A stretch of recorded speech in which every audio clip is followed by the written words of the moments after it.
For me, I had a couple of notes from the session.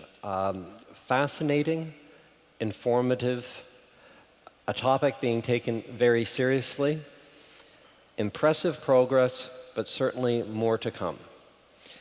I'm also pleased to note already several questions from the audience, and I think it certainly stimulated the thought process.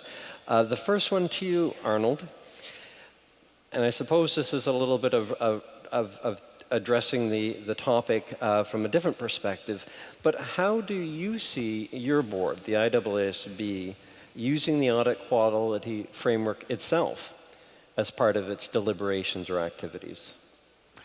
Oh, well, thanks, James. It will be an important guide for ourselves. We've had so much dialogue when developing the framework that for a number of our projects, we will start almost in reviewing what guidance we can learn from the framework. A few examples: we will start a project on quality control. That might be about whether the standards are still up to date or that there will be a need for other guidance. It's a lot about the importance of quality control in the framework. Just think about ethics, the tone at the top, culture, quality reviews. So that will form input for that project. Another project will be professional skepticism. It is in the ISAs, of course, but is it good enough? Is there a need for more or different to emphasize and to enhance professional skepticism? Again, this is also being addressed in the framework, so you can benefit from that rather than finding out the wheel twice. I could point to group audits where there are important issues about culture and reviews. So I would say each time, as part of starting a project, we will have a close look at the framework, to which extent it can help us. And I would hope, of course, that that will be the case for many others as well. Thank you, Arnold. Very insightful in terms of the current and the future use of the framework itself. Another question, and I think this is directed to the panelists, but perhaps I'll start with Lou. You referenced and mentioned root cause analysis. How do you see, or perhaps you can give some example, how root cause analysis by the firms and by the PCAOB might actually connect with the audit quality indicators that you're considering? Well, I think they are very directly related. I mean, I would suspect, for example, the firms, when they're doing root cause analysis, they have to do the kinds of behavioral analysis that we're looking at in terms of audit quality indicators. For example, do they find that the reason they're having errors are that, for example, they don't have adequate review processes going on in the audit, that the engagement quality reviewer has not put enough time on it, that the partner's workload is somehow inappropriate here. And I think once they identify factors like that, that will be very much correlated with the kind of work that we are doing. That's assuming they do. And they may not identify that. They may identify other factors, but it is to try to get to the behavioral roots and also to look at the structural roots. Are there problems institutionally in the firms? The way the firm is organized, for example, the way they structure a group audit, the way they oversee a group audit that are causing problems. But root cause analysis is simply a shorthand to say, do a very deep dive into the behaviors that underlie what you're doing in the audit and see if you can find certain behavioral factors that are causing these errors to recur. And if you can once identify that, then hopefully if you identify it and correct it, we should see an improvement in it. So I see what the firms are doing and what we as regulators are doing as being very directly related. Thank you, Lou. And on the same topic, maybe I'll ask Steve, how do you reflect and react to the question and Lou's comments around root cause analysis? Well, I really echo what Lou said about getting at the environment and the behaviours in which people are doing their audits. And quite often at the top of firms, we find that we don't really know, unless we really bury beneath the skin, as to what our people are thinking. So you can say, we've set a tone at the top, we've given years of messages that, audit quality is paramount. And we will still have some pockets of our people in certain areas that will think doing a good job is doing lots of overtime, or doing a good job is making a finance director happy. So you really have to get at those behaviours. If you're spotting areas where judgments aren't being exercised as well as they can be, or files aren't being documented as well as they can, what is it that's causing that behaviour? And I think, Lou, you've probably heard Ken Sharp from Grant Thornton say, we reckon we have to ask that question every time we find something. We have to ask the question why 5 times before we start to get at what's really driving the behaviour. And another thing that you have to do when you're looking at this, for example, is you have to be very careful if you're doing root cause analysis to make sure that mixed messages are not being sent. For example, the tone at the top of a firm may be perfect, but the messages that are being sent a little bit lower down may be contradictory to that. So the management and the people who are looking at it and the regulators have to look at it, really, is there a consistent messaging being sent throughout the entire organization? So that's another way you look at it. Very stimulating and interesting topic, but let me turn now to Thomas.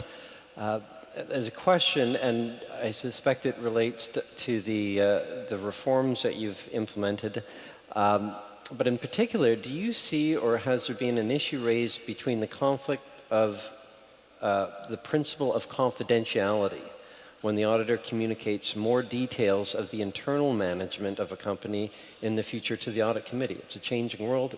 These are important changes, but how does it relate to the principle of confidentiality? Well, I think on the international level, I think there's a lot of discussion about confidentiality, about the duty of information to outside to third parties. I leave that on the international arena, but what you see when you look at the EU reforms, that this is a very high-level principle-based framework which is set. But if you look at the details of what are the information to be provided to those charged with governance, especially the audit committees, and the additional report, you will see that confidentiality remains key, but there is more information coming from the auditor side, which is with the auditor going to the audit committee. So I think there's a little bit of shift on it. I think if you look at all EU member states and their jurisdictions on confidentiality, there may be different levels of confidentiality in addition to the contractual relationship you have. But I think the shift is in the details you have to provide via the additional report and via the continuing communication.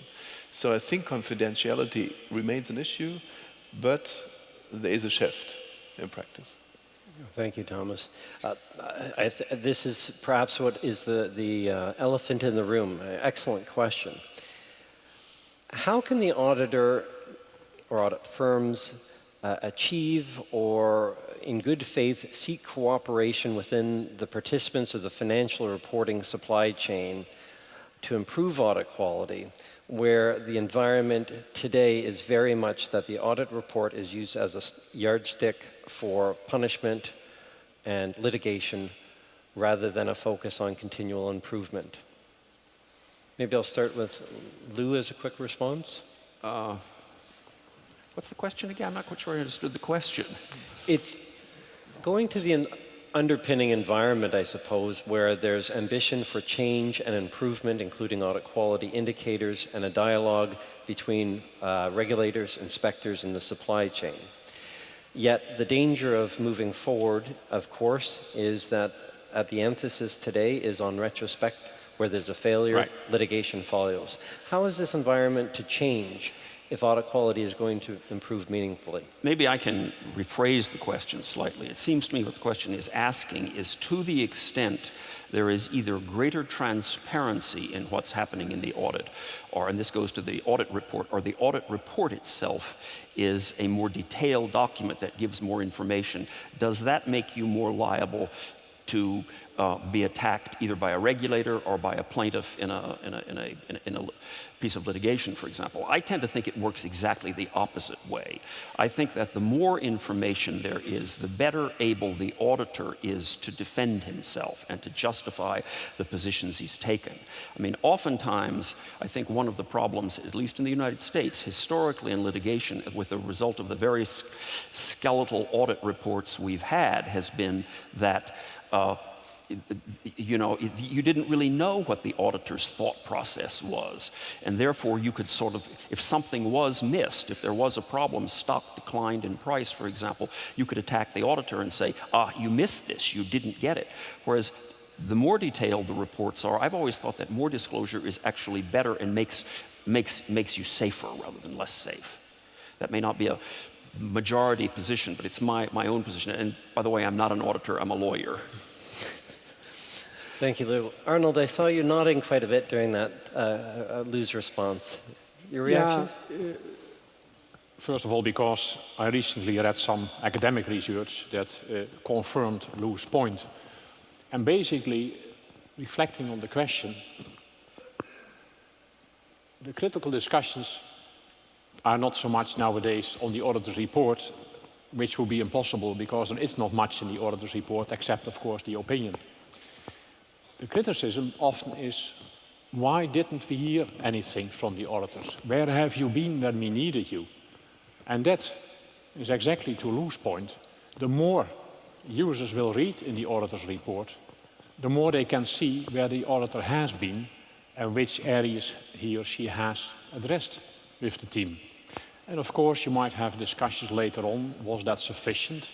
Or why didn't you comment on issue A, whereas you commented on B, C, etc. But nevertheless, in line also with that research and with the many discussions that we had about it, the auditor is in a better position if it can be demonstrated, I've been there, this is what I have done, this is what I have come up with, and then, of course, it's always subject to further discussion.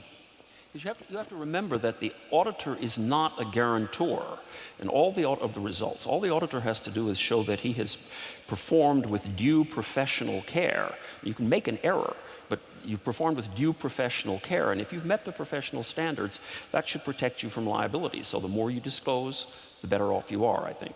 I'm sorry. Thomas, I see you wanting to come in. I think everybody's right on the panel, I think, but what is important is that there has to be a balance. And I think the key word is key.